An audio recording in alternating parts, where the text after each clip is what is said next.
We had 3 Amazon Echo devices in our house. One in the kitchen, one in the living room, and one in the master bedroom.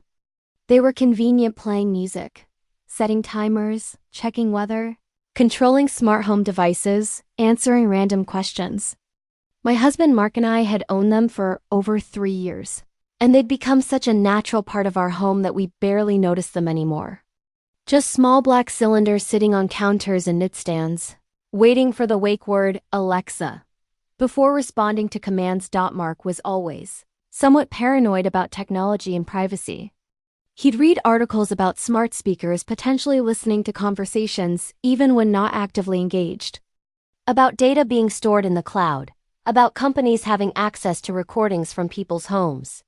He'd regularly remind me to be careful what we say around Alexa, and would sometimes unplug the devices entirely if he wanted to have what he considered a particularly private conversation. I'd always found his paranoia a bit excessive. What did we have to hide in our own home? But I'd humored his concerns because it made him feel more comfortable. What Mark didn't know, and what I only discovered by accident on Wednesday afternoon, November 20th, was that unplugging an Echo device doesn't delete the recordings it's already made. And those recordings stored indefinitely in Amazon's cloud, unless manually deleted, can be accessed, downloaded, and listened to through the Alexa app on any smartphone connected to the same Amazon account. I discovered this completely by accident. I was sitting at our kitchen table on my lunch break from work, scrolling through my phone, when I got a notification from the Amazon Alexa app. Your privacy settings have changed. Review your voice recording settings. Curious, I clicked on the notification and was taken to a settings page within the Alexa app showing various privacy options. One option caught my attention: review voice history. I clicked it, more out of curiosity than any suspicion or concern. A new page loaded showing a timeline of voice recordings organized by date, with each recording showing the timestamp, which Echo device had captured it, and the first few words of what had been said. I could see recent entries from this morning: me asking Alexa what the weather would be, Mark asking for a timer while cooking breakfast, our daughter Emma asking Alexa to play her favorite song. Normal, mundane household interactions with a smart speaker. Asterisk, but I noticed something interesting. The voice history went back much further than just today or this week. I scrolled down through yesterday's recordings, then last week's, then scrolled faster, going back weeks and months. The recordings appeared to go back years, potentially to when we'd first set up the devices. And beside each recording was a small play button icon, suggesting I could actually listen to these stored audio files. I selected a random recording from 2 months ago. It was dated September 18th at 7:23 p.m., captured by the bedroom Echo device. The transcription showed, Alexa, set alarm for 6:30 a.m. I pressed play and heard my own voice from 2 months ago asking for an alarm, followed by Alexa's response confirming the alarm was set. The audio quality was crystal clear, every word perfectly preserved in Amazon's cloud. For 2 months, out of continued curiosity, I scrolled back further. 3 months ago. 6 months ago. 1 year ago. The recordings continued, thousands of them, every interaction with Alexa carefully stored and available for playback. I selected a recording from exactly 1 year ago, November 20th of last year, coincidentally. It showed a bedroom recording at 10:47 p.m. The transcription was blank, showing just recording available without text. I pressed play. What I heard made my blood run cold. It wasn't a command to Alexa. It was a private conversation between Mark and someone else, a woman who wasn't me. The recording had apparently started because someone had said something that sounded enough like Alexa to trigger the device. But instead of a command, what followed was intimate conversation. Woman's voice, unfamiliar. We need to be more careful. She's going to figure it out eventually. Mark's voice, unmistakable. She won't. She trusts me completely. And even if she got suspicious, there's no evidence. I'm careful. Woman's voice. What about your phone? What if she checks your messages? Mark's voice. I delete everything immediately. No text, no calls in the phone log, no social media messages. Everything's clean. The only time we communicate is when I'm at your place or on the burner phone I keep in my car. Woman's voice, laughing. Burner phone? You sound like a criminal. Mark's voice. Well, I am lying to my wife about spending time with my mistress, so technically I am deceiving someone I made legal and religious vows to. That's pretty criminal in the moral sense, if not the legal one. Asterisk, the recording ended there, probably because they'd stopped talking for long enough that Alexa had stopped recording. But those 45 seconds of audio were enough. Mark had a mistress. He had a burner phone. He'd been lying to me about something significant enough that they were discussing how to avoid getting caught. And Amazon Alexa, sitting on our bedroom nightstand, had captured the entire conversation because someone had said something that sounded close enough to the wake word to trigger recording. My hands were shaking as I processed what I'd just heard. The recording was from exactly 1 year ago, November 20th last year. How long had the affair been going on? Was it still ongoing? I needed to know more. I started scrolling through the voice recording history more systematically, looking specifically at bedroom recordings since that's where the incriminating audio had come from. I ignored the obvious Alexa commands, weather requests, alarm settings, music requests, and instead looked for recordings that had blank transcriptions, suggesting Alexa had been triggered accidentally and had captured ambient conversation rather than direct commands. I found another one from October 15th. 1 year ago at 11:23 p.m. Bedroom echo device. Blank transcription. I pressed play with trembling fingers. Woman's voice. How much longer can we keep this going? It's been over a year now. Mark's voice.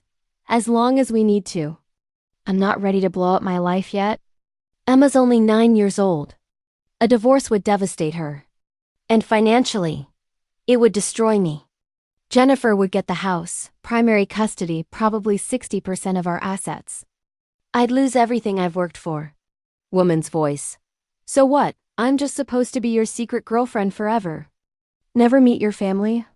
Never be able to post photos of us together? Always be the other woman? Mark's voice. I didn't say forever. I said not yet. Give me time to figure out the right approach. Maybe when Emma's older, like in high school, a divorce would be less traumatic. Or maybe Jennifer will get fed up with me first and initiate it herself, which would actually be ideal because then I'd look like the victim rather than the bad guy who left his family. Woman's voice. That's years away. I'm 34 years old, Mark. I want to get married, have kids, build a life with someone. Not be hidden in the shadows while you play happy family man publicly. Mark's voice. I know. I know it's not fair to you. But you knew from the beginning that I was married. You chose to get involved with me knowing the situation. The recording cut off there. I sat frozen, trying to comprehend the implications. The affair had been going on for over a year as of October last year, which meant it had started at least by October 2 years ago. And based on that conversation, Mark had been actively calculating the financial and custody consequences of divorce, had decided to delay any decision until our daughter was older, and had essentially been stringing along this other woman while maintaining his marriage to me as a comfortable home-based stop before we begin. Comment where you're watching from and subscribe for more Alexa privacy exposure stories. Asterisk, my name is Jennifer Morrison. I'm 35 years old and work as a financial analyst at an investment firm, a career I've built over 12 years that provides good income and intellectual challenge. I've been married to Mark Morrison for 11 years. We met through mutual friends when I was 24, dated for 2 years, got married at 26, and had our daughter Emma 3 years later. Until this Wednesday afternoon, November 20th, I'd believed our marriage was solid, stable, and built on mutual trust and honesty. Mark is 37 years old and works as a software engineering manager at a tech company, managing a team of developers and earning a comfortable salary that, combined with my income, has allowed us to live well in an upscale suburban neighborhood with good schools. He's always been somewhat private.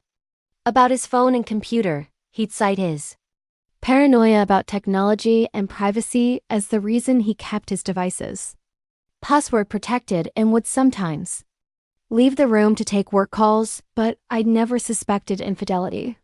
The privacy concerns seemed consistent with his general personality and his genuinely held beliefs about data security and corporate surveillance. Our daughter Emma is 10 years old now, in 5th grade. A bright and happy child who adores her father and has never given any indication that she suspects problems in our marriage. Why would she? Until 40 minutes ago, neither had I. I spent the next 3 hours systematically going through 2 years of Alexa voice recordings, specifically targeting the bedroom echo device during evening and night hours when private conversations would most likely occur. What I discovered was a comprehensive audio documentary of Mark's 2-year affair with a woman named Vanessa. I learned her name from a recording where Mark had accidentally said it, captured in fragments by an Amazon Echo that neither of them had realized was occasionally recording their intimate conversations. The affair had started approximately 2 years and 3 months ago, around August 2 years ago. An early recording from September that year captured Mark on the phone. Apparently he'd been talking on speaker phone in the bedroom and had said something that triggered Alexa discussing with Vanessa how they'd met at a tech industry conference, had connected over drinks, had spent the night together, and were now trying to figure out if it was a one-time mistake or something more. Over the following months, recordings captured the evolution of the relationship, Mark deciding he wanted to continue seeing Vanessa despite being married. Discussions about when and where they could meet. Apparently she lived about an hour away, and he'd been visiting her place twice a month on evenings when he claimed to be working late or going to networking events. Conversations about the risks of getting caught and strategies to avoid detection, the burner phone, immediately deleting any digital communication, paying cash for hotels or dinner when they went out, never posting anything on social media that could connect them. The recordings also captured arguments, Vanessa growing frustrated with being hidden, wanting more commitment, threatening to contact me and tell me about the affair if Mark didn't make a decision about his marriage. Mark promising her that he'd eventually leave me but needed time, needed to wait until Emma was older, needed to get his finances in order, needed to prepare properly. The same promises and delays repeated across months and years of recorded conversations. One particularly revealing recording from 6 months ago, May of this year, captured an argument where the full scope of Mark's deception became clear. Vanessa's voice. You've been saying soon for 2 years. When is soon? When Emma graduates high school? When she goes to college? I'll be 40 years old by then. Mark, my whole childbearing years will be gone waiting for you to decide if you actually want to be with me or if you just want to keep your comfortable setup where you have a wife managing your home and a girlfriend providing excitement. Mark's voice. That's not fair. I do want to be with you. But I also don't want to destroy my daughter's childhood or lose half my assets in a divorce. Why can't you understand that I'm trying to protect everyone here, you, me, Jennifer, Emma, by waiting for the right time? Vanessa's voice. Protect everyone? You're protecting yourself. Jennifer has no idea you've been lying to her for 2 years. I'm the secret girlfriend you hide. Emma has a father who's living a double life. The only person you're protecting is you protecting your comfortable life, where you get everything you want without consequences. Mark's voice. Fine. You want me to make a decision? I'll make a decision. But it's not going to be the one you want. I'm not leaving Jennifer. I'm not leaving my home. I'm not giving up custody of Emma. I'm not destroying my financial security. If you can't accept being in a long-term relationship with me under these conditions, then maybe we need to end this.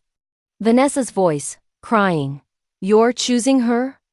After 2 years, you're choosing to stay with someone you claim you don't even love anymore? Mark's voice. I'm choosing stability. I'm choosing to not blow up my entire life. And yes, that means choosing to stay married to Jennifer even though the romantic part of our relationship ended years ago. I care about you, Vanessa. But I'm not leaving my marriage. Take it or leave it. That recording had been from 6 months ago.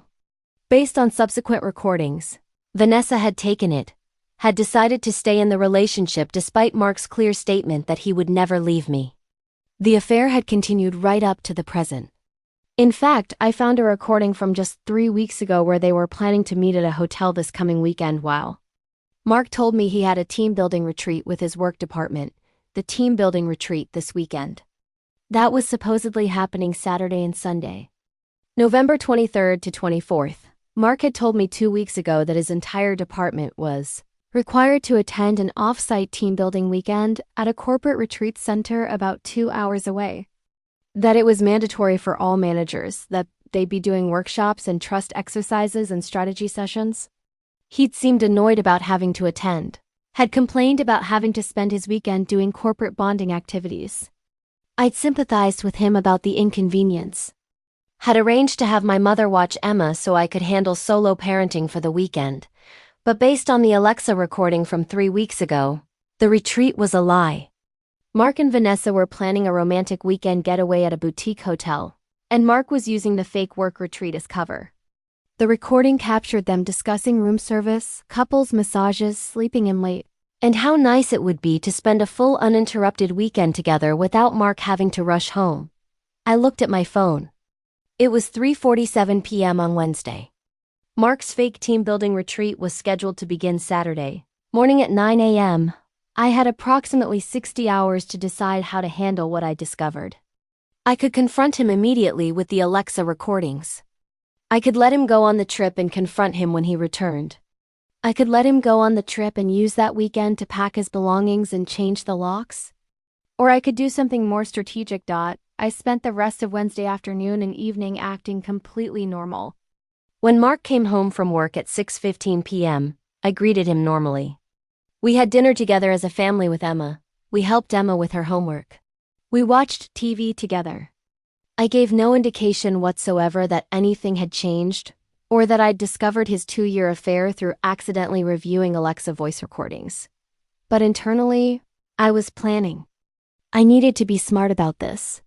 Mark had already demonstrated in those recorded conversations that he'd calculated the financial and custody implications of divorce and had decided to stay married because leaving would be too costly. He'd also demonstrated that he was willing and capable of comprehensive deception: burner phones, deleted messages, cash payments, elaborate fake stories about work events. This wasn't someone who'd made a single mistake.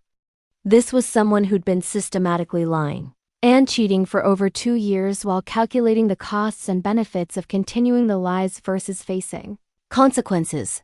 Thursday morning. After Mark left for work and Emma left for school, I started documenting everything. I used my phone to record audio of every incriminating Alexa recording I could find. I couldn't directly download the audio files from Amazon's servers, but I could play them through my phone's speaker and record them using another device. I saved over 40 recordings spanning 2 years, capturing the evolution of the affair. Mark's statements about not wanting to leave me for financial reasons. Discussions about the burner phone and deleted messages, arguments with Vanessa about commitment. Plans for secret meetings, including this weekend's fake retreat. I also started investigating Mark's actual activities over the past 2 years. I logged into our shared bank accounts and credit card accounts and began looking for patterns. I found consistent patterns of cash withdrawals on specific dates, usually twice per month. Always $300 to $400 at a time. Always from ATMs near his work.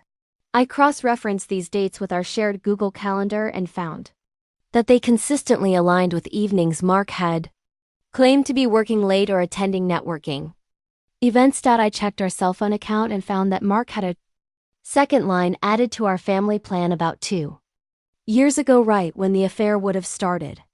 Based on the Alexa recordings, the account showed it as an additional device with its own number, and the billing showed it had been used extensively, thousands of text messages and hundreds of calls over 2 years.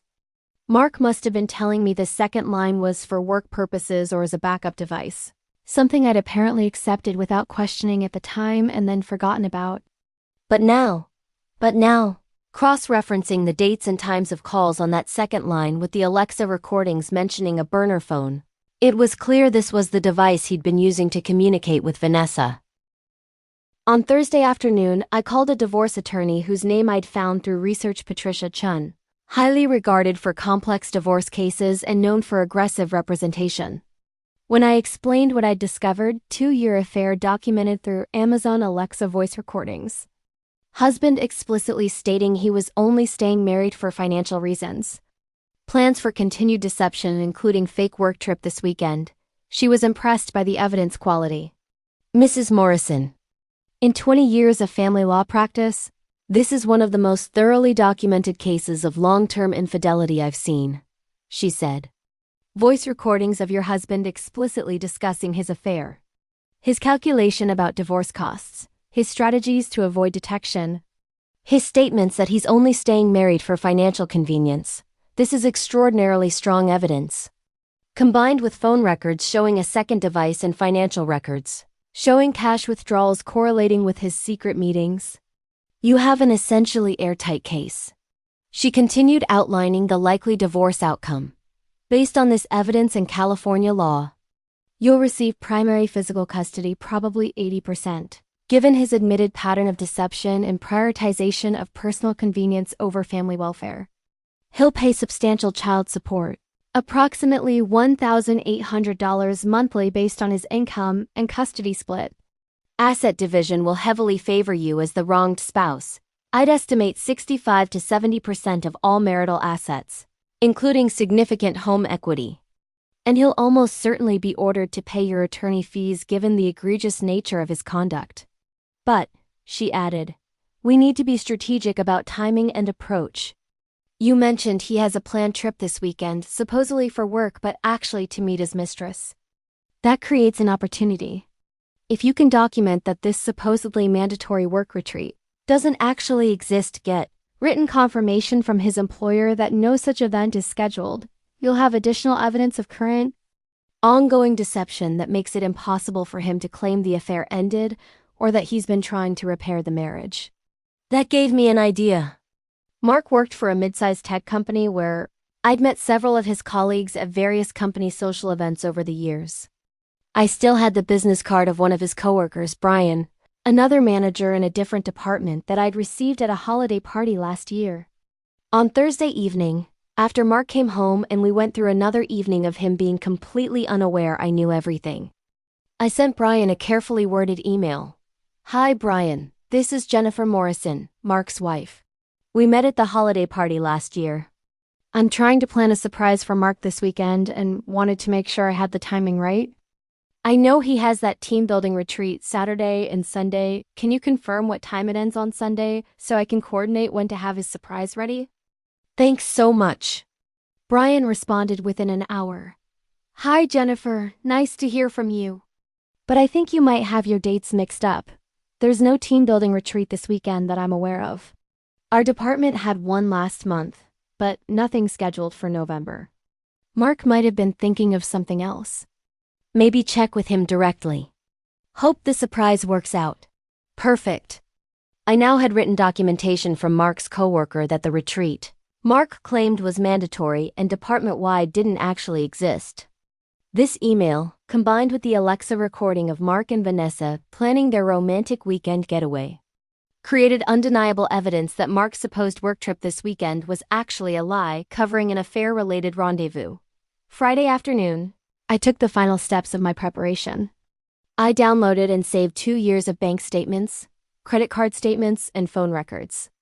I created a detailed timeline document showing the correlation between Mark's cash withdrawals, his claimed late work nights, the dates on the second phone line, and the dates of Alexa recordings discussing affair meetings. I compiled a folder with over 40 audio files of incriminating Alexa recordings, Brian's email confirming no retreat existed, and photographic evidence of the second phone line on our mobile account. Also made an appointment with a therapist specializing in family transitions and divorce impact on children. I wanted professional guidance on how to handle Emma learning about the divorce and her father's infidelity in an age-appropriate way that wouldn't traumatize her. By Friday evening, when Mark came home cheerfully mentioning he'd pack tomorrow morning for his team-building retreat, I had everything prepared. Bank accounts separated with my direct deposits going into a new individual account. Attorney retained with retainer fee paid. Evidence compiled and backed up to multiple locations. Plan formulated for how to handle the confrontation. Saturday morning. Mark packed his overnight bag around 8:30 a.m. Kissed Emma goodbye, kissed me goodbye, and told me he'd see us Sunday evening. He reminded me that he probably wouldn't have much phone access since they'd be doing intensive team workshops and the retreat center supposedly had poor cell service. Then he loaded his bag into his car and drove away, presumably heading to whatever hotel he and Vanessa had planned to meet at. I waited exactly 30 minutes after he left. Then I called him. He answered after several rings, sounding surprised. Hey honey, what's up? I'm almost to the retreat center. No, you're not, I said calmly. You're heading to meet Vanessa for your romantic weekend getaway at whatever hotel you two planned. The team building retreat doesn't exist. I confirmed that with Brian from your department. And I know about your 2-year affair because Amazon Alexa recorded dozens of your private conversations over the past 2 years, including explicit discussions about your mistress, your burner phone, your calculation that staying married was financially convenient, and your specific plans for this fake work trip weekend. There was complete silence on the other end. I could hear road noise. He was definitely driving, but no words. The silence lasted 10, 15, 20 seconds. I have recordings of over 40 conversations between you and Vanessa captured by our bedroom echo device, I continued. I have your statements that you're only staying married because divorce would be financially costly. I have recordings of you discussing your burner phone and your strategies to delete evidence. I have financial records showing cash withdrawals correlating with your affair meetings. I have your second phone line records. And I have written confirmation from your coworker that no retreat exists this weekend. More silence. Then finally, his voice barely a whisper. Alexa recorded us? Frequently, I confirmed. Apparently, whenever you or Vanessa said something that sounded similar enough to the wake word, the device started recording. And apparently you never thought to check your Alexa voice history or delete recordings. So 2 years of incriminating conversations are stored in Amazon's cloud, which I've now downloaded and saved as evidence. Jennifer, I can explain, he started. Don't, I interrupted. Don't insult me with explanations or excuses. I've heard your actual thoughts on those recordings. You explicitly stated you're only staying married for financial convenience and custody access. You explicitly discussed how you're deceiving me and what strategies you use to avoid detection. There's nothing to explain that isn't already documented in your own words recorded by Alexa. What happens now? He asked quietly. Now you turn around and come home, I said firmly. Emma is at my mother's house for the weekend. She thinks you're at your work retreat, and I needed time alone. You're going to come back to this house and we're going to have one conversation about how this divorce is going to proceed. After that conversation, you're going to pack your belongings and leave. You'll stay somewhere else while the divorce processes. You'll communicate with me only through our attorneys and through the co-parenting app regarding Emma. And you'll face every consequence your recorded statements show you were trying to avoid. Asterisk, Jennifer. Please, turn around and come home, now, or I send the recordings to your HR department documenting how you've been lying about work trips. And I'll make sure Vanessa gets copies too so she fully understands how you've been using her while planning to never actually leave your marriage. Your choice. He came home. Pulled into our driveway 45 minutes later, looking pale and defeated. I'd been waiting in the living room with my laptop open to a folder containing all the evidence I'd compiled. When he walked in, I gestured to the chair across from me. Sit, I said coldly. He sat. He looked like he'd aged 10 years in the 45 minutes. Since my phone call, I pressed play on one of the Alexa recordings. The one from 6 months ago where he'd explicitly told Vanessa he was choosing to stay married for financial and custody reasons despite not loving me romantically anymore. His own voice filled the room, describing his calculation about divorce costs and his decision to maintain the status quo. 2 years, I said when the recording ended. 2 years of systematic deception while I trusted you completely. While I managed our household, raised our daughter, supported your career. While you were calculating that staying married to me was more financially convenient than being honest. I never meant to hurt you, he said weakly. You absolutely meant to hurt me, I corrected. You chose to hurt me repeatedly for 2 years. Every lie about working late. Every fake networking event. Every false work trip. This weekend's non-existent retreat. You chose deception over honesty 2 years ago and then chose to continue that deception every single day since then. Those weren't accidents. Those were choices. I opened my laptop and showed him the divorce papers my attorney had already prepared. Here's what happens next. You're going to accept fault in the divorce. You're not going to contest custody, assets, or support. You're going to agree to 70% of marital assets going to me. 80-20 custody split favoring me, and $1,800 monthly child support. You're going to accept these terms because, if you don't, I'll subpoena the Amazon Alexa recordings in court. I'll present your own recorded words about your affair and your financial calculations. And you'll face even worse terms plus public humiliation. 70%? He said, finally showing some emotion beyond defeat. That's fair, I finished. That's fair given you spent 2 years lying to me while explicitly staying married for financial convenience. You wanted to avoid the costs of divorce?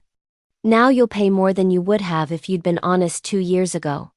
Consider it the cost of 2 years of comprehensive deception.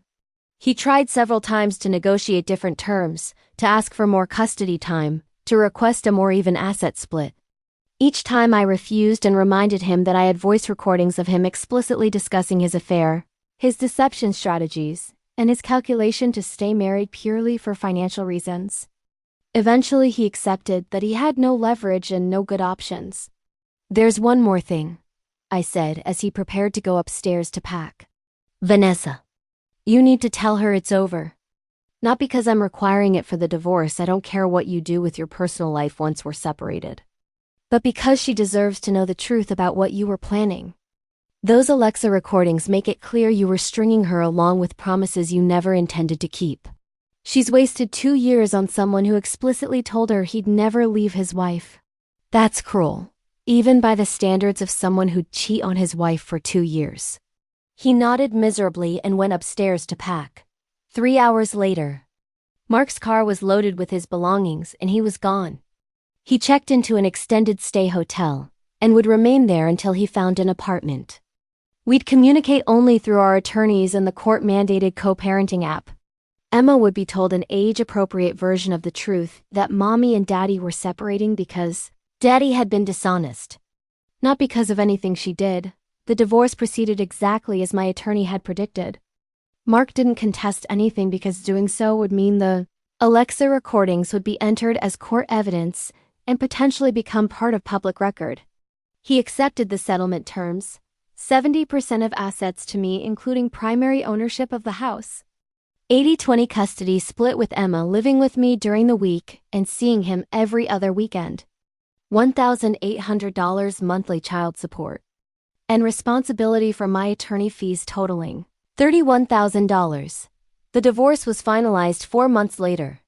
In March, the judge who approved the settlement included language in the order, noting that the petitioner's evidence of systematic deception spanning multiple years, including voice recordings of the respondent, explicitly discussing financial motivations for maintaining a marriage he described as no longer romantic, supports the division of assets and custody arrangement favorable to the petitioner. But I wasn't finished seeking accountability. Mark's fake work retreat this weekend had been a lie told to his employer as well as to me. He'd taken paid time off, claiming a mandatory team retreat, when actually going on a romantic getaway with his mistress. And based on some of the Alexa recordings, this wasn't the first time he'd used fake work obligations to cover affair-related activities. I compiled a report documenting Amazon Alexa voice recordings showing Mark discussing using work trips and networking events as cover for affair meetings evidence that this weekend's supposed mandatory team retreat didn't exist. Confirmed by his coworker patterns of Mark claiming late work nights on dates that aligned with cash withdrawals, and second, phone usage suggesting affair meetings rather than actual work financial records showing suspicious expenses that didn't align with claimed business activities. I sent this report to Mark's HR department and his direct supervisor, along with a cover letter explaining that I was Mark's ex-wife, that I'd discovered his multi-year affair during divorce proceedings, and that part of that affair had involved misrepresenting personal activities as work obligations. Mark's company launched an investigation. They reviewed his time off requests, expense reports, and work schedules for the past 2 years. What they found was a pattern of Mark claiming work-related reasons for schedule flexibility or time off, when actually engaging in personal activities. The specific weekend retreat was one example. But the investigation found several others. Claimed client dinners that didn't appear in company records. Late work nights that didn't correlate with project deadlines or team schedules. Networking events that company records showed he hadn't actually attended. The company's conclusion was termination for cause. Falsifying time records and misrepresenting personal activities as business obligations. Mark was fired 6 weeks after I sent the report, losing not just his job but also his unvested stock options worth approximately $85,000 and his eligibility for unemployment benefits due to termination for cause. Mark tried to fight the termination through an attorney, arguing that his personal life shouldn't impact his employment. But the company's position was that lying about work obligations, regardless of the underlying reason, constituted fraud against the employer. The termination stood. The job loss impacted Mark's ability to pay child support. He petitioned the court for a reduction, showing his decreased income from a new lower-paying job he'd found months later. The court reduced his obligation to $1,200 monthly. But the judge noted in the order that Mark's employment termination was the result of his own misrepresentation of personal activities as business obligations, which itself was related to the multi-year affair that led to the divorce, suggesting a pattern of deception with professional and personal consequences. 1 year after discovering the Alexa recordings, someone asked me, "Do you ever feel guilty about what happened to Mark's career? The affair was wrong, but reporting him to his employer seems like it went beyond just the divorce." My answer was immediate. Mark didn't just lie to me personally. He lied to his employer, claiming work obligations that didn't exist so he could spend time with his mistress on company time. That's fraud against his employer, and they deserve to know. The professional consequences he faced weren't punishment from me, they were natural consequences of choices he made to deceive both his wife and his employer simultaneously. I didn't take his job. His lies did. Besides, I continued, those Alexa recordings made it clear. Mark had consciously calculated that staying married was financially beneficial and that leaving would be costly. He chose money over honesty. When he lost his job as a consequence of the same deception, that was just the universe evening out his calculations. He'd planned to keep his comfortable life by lying. Instead, the lies cost him both the marriage and the career. That's not my fault. That's cause and effect. 2 years after the divorce, I started dating again. Meeting someone new was difficult after being deceived so comprehensively for 2 years. How could I trust anyone? How could I believe someone was being honest about where they were and what they were doing? But eventually I met someone, David.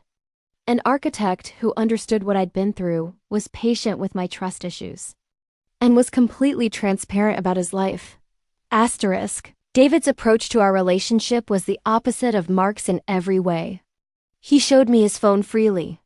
His calendar matched his actual activities. His location sharing was always enabled. He introduced me to his friends and family immediately.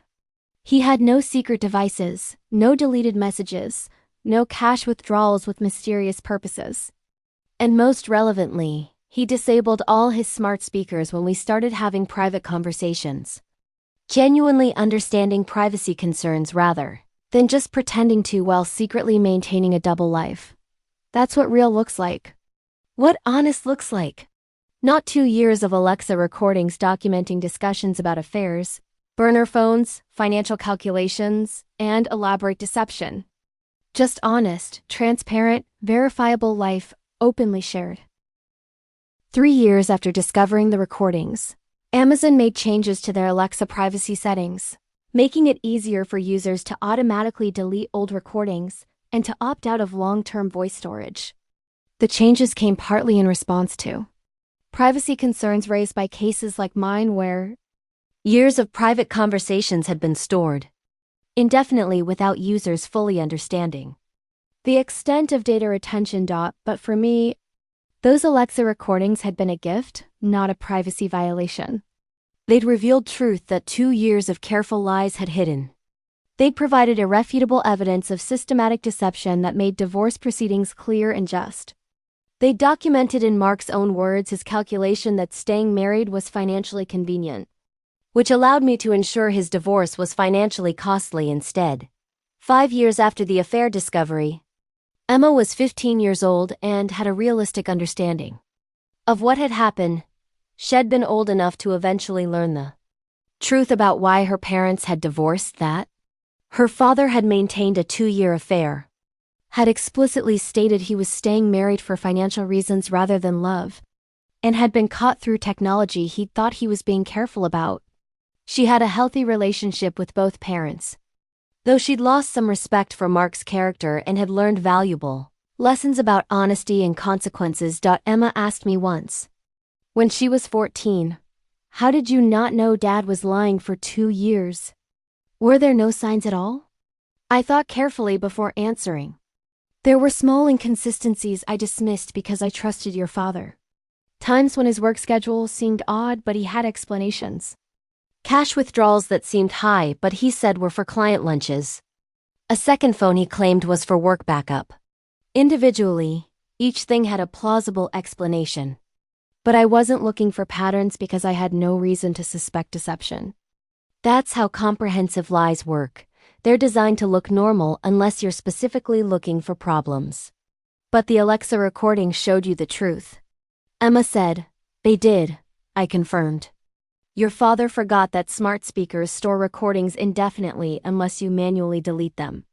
He thought unplugging the Echo during some conversations made him safe, but he didn't realize all the times he forgot to unplug it, or times when the device was triggered accidentally by words that sounded like Alexa. Those accidental recordings over 2 years captured enough conversation fragments to reveal the full picture of what he was hiding." "Do you think he regrets it?" Emma asked. "I think he regrets getting caught," I said honestly. The recordings made it clear he'd calculated the costs of divorce and decided lying was cheaper than honesty. When the lie collapsed and the consequences were worse than honest divorce would have been losing more assets, having restricted custody, losing his career, losing his reputation, I think he regretted his calculations being wrong. But I don't think he genuinely regretted the deception itself, just the outcome. 5 years after the Alexa discovery, I was remarried to David, had rebuilt a life based on genuine trust and transparency, and had watched Emma grow into a young woman who understood both the importance of honesty and the real-world consequences of systematic deception. The Amazon Echo devices that had exposed Mark's affair were long gone from my house. I'd gotten rid of them immediately after the divorce, not out of anger at the technology, but because I wanted a fresh start without devices that held memories of discovering my husband's betrayal. But I was grateful those devices had existed during Mark's affair. Grateful that Alexa had accidentally recorded dozens of conversations. Grateful that Amazon had stored those recordings indefinitely. Grateful that I'd clicked on that privacy settings notification that led me to discover the voice history feature. Without that technology, I might still be married to someone who'd explicitly calculated that deceiving me was financially advantageous. 10 years after the discovery, a full decade later, someone mentioned my story in an article about smart home privacy and unintended consequences.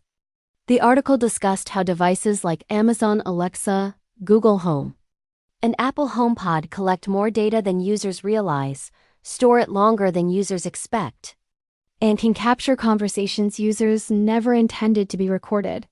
My case was cited as an example. Comprehensive documentation of 2-year affair discovered when wife accidentally reviewed Alexa voice history and found recordings of husband's private conversations with mistress, discussing deception strategies and financial motivations for staying married. The article interviewed me about privacy implications. They asked if I thought Amazon should be allowed to store voice recordings indefinitely without more explicit user consent. My answer was nuanced. From a privacy standpoint, I understand concerns about tech companies storing intimate conversations from people's homes. There should be clearer disclosure and easier deletion options. But from a personal standpoint, Amazon's data retention revealed a truth I had every right to know. My husband was deceiving me comprehensively, and those recordings provided evidence that protected my interests in divorce proceedings. So while I support stronger privacy protections generally, I'm not sorry that this particular privacy issue exposed what my husband was hiding. The real lesson, I added, isn't about whether smart speakers should record conversations.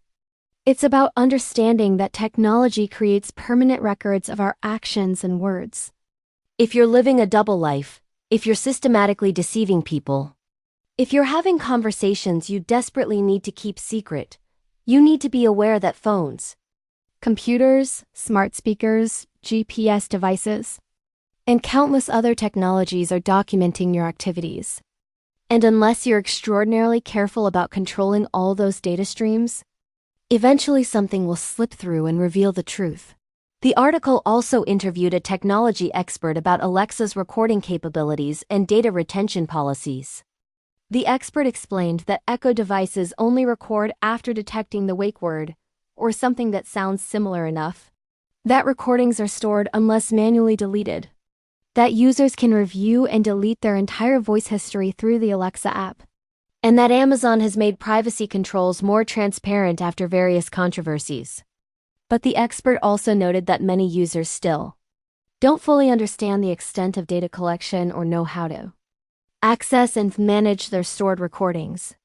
If Mark Morrison had known to regularly check and delete his Alexa voice history, the expert said, this 2-year affair might never have been discovered through that method. But like many people, he probably didn't think much about what data his smart speakers were collecting and storing. He was worried about real-time surveillance, that's why he'd sometimes unplug the devices, but he didn't think about historical data retention. That gap in his understanding ultimately exposed what 2 years of careful deception had tried to hide. The article concluded with a reflection on how smart home technology had fundamentally changed relationships and privacy. Affairs that previous generations might have conducted with careful phone calls from payphones and cash-only hotel stays were now vulnerable to being exposed through voice recordings, GPS location data, smart home device logs, digital payment trails, and countless other technological footprints. Deception required controlling far more data streams than most people realized. And missing even one, like forgetting that Alexa stores voice recordings indefinitely, could unravel years of careful lies. Reading that article 10 years later, I realized something I hadn't fully appreciated in the immediate aftermath of discovery. Mark's fundamental misunderstanding of technology privacy had been his downfall. He'd been paranoid about real-time surveillance, worrying that Alexa might be actively listening to conversations and transmitting them somewhere, so he'd sometimes unplug devices when he wanted privacy. But he'd completely missed the historical data retention issue. The recordings weren't being transmitted anywhere in real time. They were just being quietly stored in Amazon's cloud, waiting indefinitely for someone to review them. If Mark had understood that distinction, if he'd known to periodically check and delete his Alexa voice history, the dozens of incriminating recordings would never have accumulated. The affair might have continued undetected much longer, maybe years more, maybe forever. But because he'd been focused on the wrong privacy concern, worried about active surveillance instead of passive data retention, he'd left a comprehensive audio trail documenting 2 years of deception. That gap in his technological understanding had given me access to evidence that made divorce proceedings clear and just. Without those recordings, Mark could have denied the affair entirely, or claimed it was brief and already ended, or argued that I was exaggerating for advantage in custody and asset division. but with his own voice recorded dozens of times explicitly discussing his mistress, his burner phone, his financial calculations for staying married, and his specific deception strategies. There was no room for denial or minimization. The evidence was irrefutable and comprehensive. Thank you, Mark's technological ignorance, for leaving a trail of voice recordings that exposed what careful lies attempted to conceal. Thank you, Amazon Alexa, for storing those recordings indefinitely in the cloud. Thank you, Privacy Settings Notification, for appearing at exactly the right time to make me click through to Voice History Review. Thank you, Play button beside each recording, for allowing me to hear my husband's actual words about his affair and his motivations. And thank you, technology generally, for creating permanent records that systematic deception cannot completely overcome. 15 years after, Mark and I had married. 11 years after Emma was born, 5 years after I discovered the affair. And 10 years after reading that article about my case, someone asked me at a dinner party, if you could go back and prevent the whole thing, never have Mark cheat, never discover the recordings, never go through the divorce, would you? My answer surprised them. No, I wouldn't go back and prevent it. Mark's affair and the way I discovered it taught me things I needed to learn. I learned that trust isn't the same as willful blindness, that dismissing small inconsistencies because you want to believe someone isn't the same as that person actually being trustworthy. I learned that technology reveals truths that careful liars can't completely hide. I learned that financial calculations about marriage, staying or leaving based on cost-benefit analysis, rather than love and commitment, lead to misery for everyone involved. And most importantly, I learned that discovering painful truth is better than living in comfortable lies. If I'd never discovered those Alexa recordings, I continued, I might still be married to someone who explicitly told his mistress he was only staying with me for financial convenience and custody access. I might have spent my whole life with someone who'd calculated that deceiving me was cheaper than divorcing me. Emma might have grown up believing her parents' marriage was something it wasn't.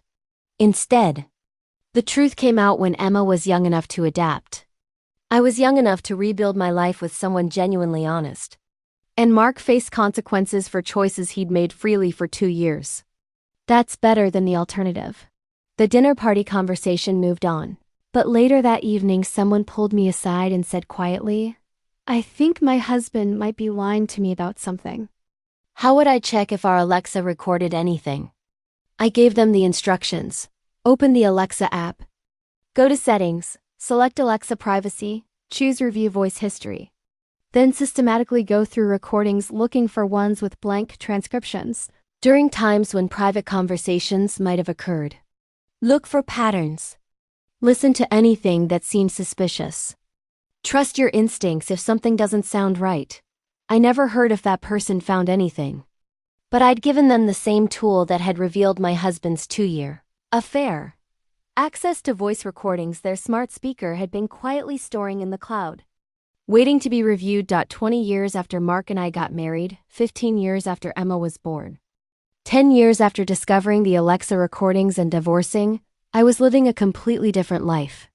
I was remarried to David, had stepchildren from his previous marriage, had a blended family that functioned well, and had a relationship built on actual transparency rather than calculated deception. Emma was 20 years old, in college, thriving, and had maintained relationships with both her parents. Despite understanding the truth about why they'd divorced, Mark had remarried too, ironically not to Vanessa, who'd ended their relationship once. She learned through the divorce proceedings that he'd never actually intended to leave me despite 2 years of promises. He'd married someone else several years later, had rebuilt his career after the termination, and had limited but functional co-parenting relationship with Emma.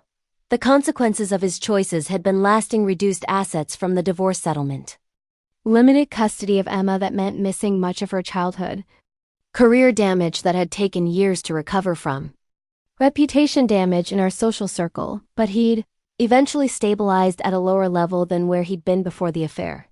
Someone once calculated for me what Mark's deception had cost him. Approximately $180,000 in lost assets from the divorce settlement compared to even split.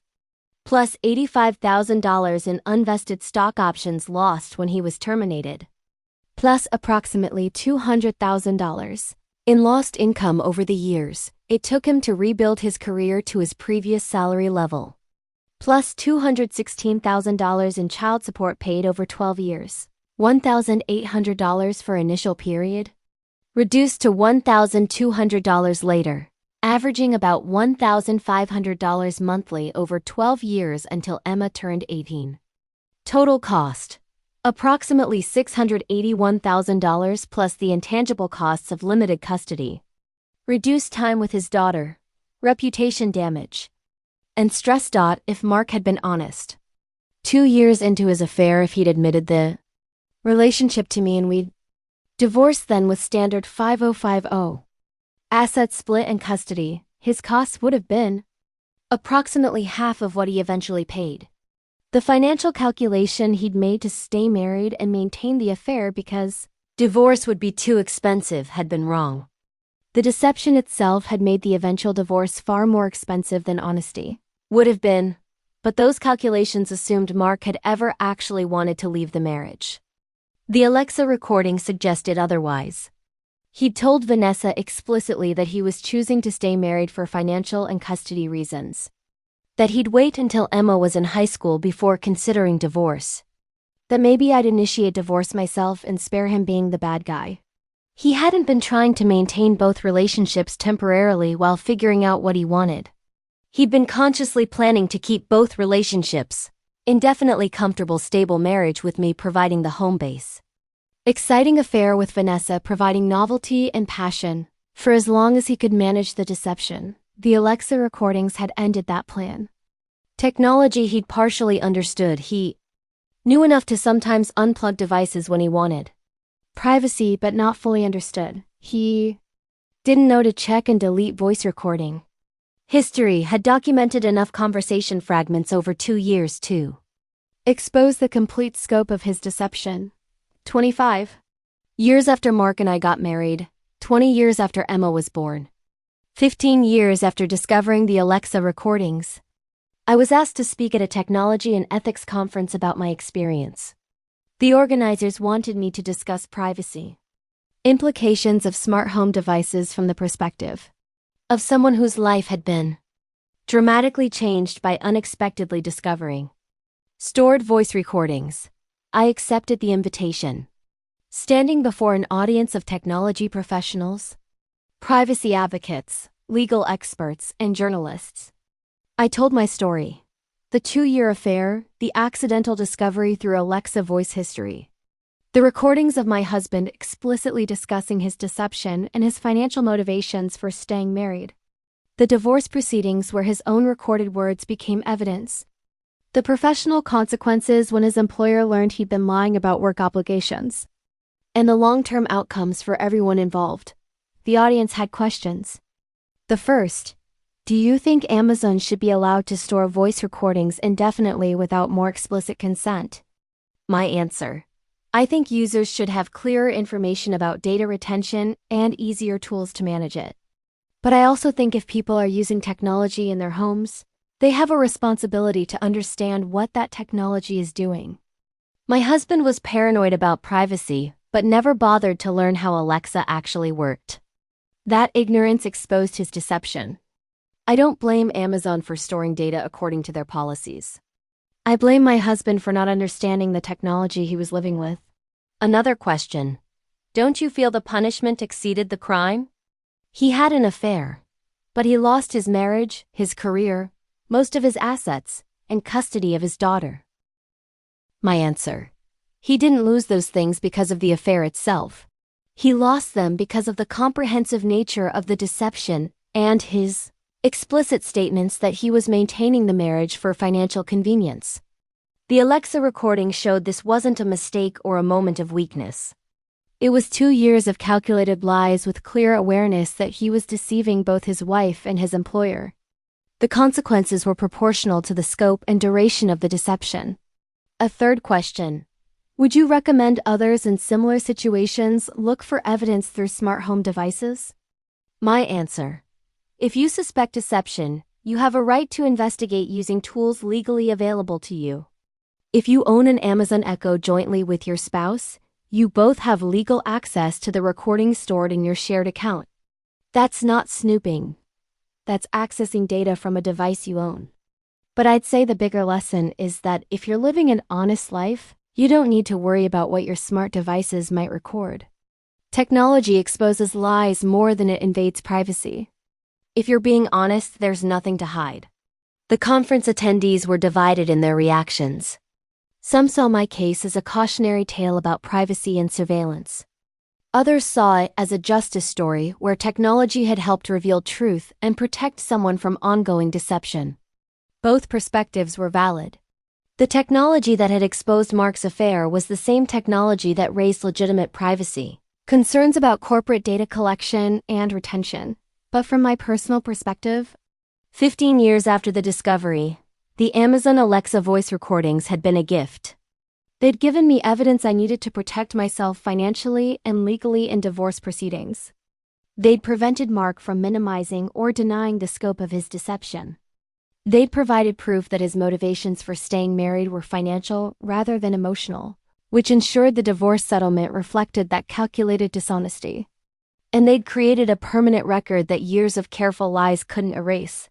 Thank you, Amazon Echo, for accidentally recording conversations when wake words were misheard. Thank you, Amazon Cloud Storage, for retaining those recordings indefinitely until I discovered them.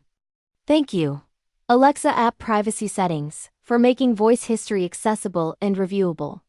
Thank you, Play button, for letting me hear my husband's actual voice discussing his affair, his burner phone, his financial calculations, and his deception strategies.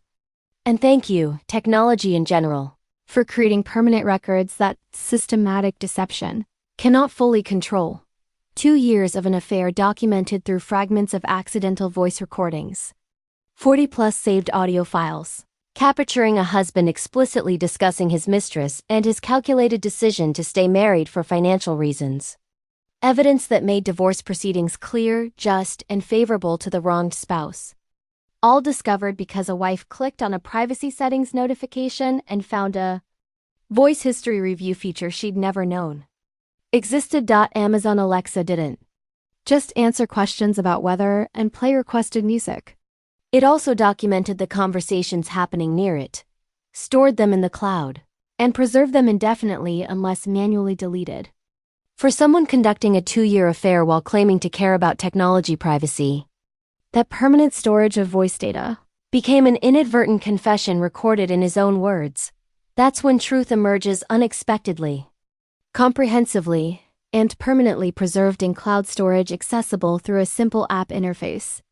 Wake words trigger recording. Recordings get stored. Storage becomes evidence. Evidence destroys lies. And lies that took 2 years to construct collapse in the time it takes to click play on dozens of incriminating audio files. The end.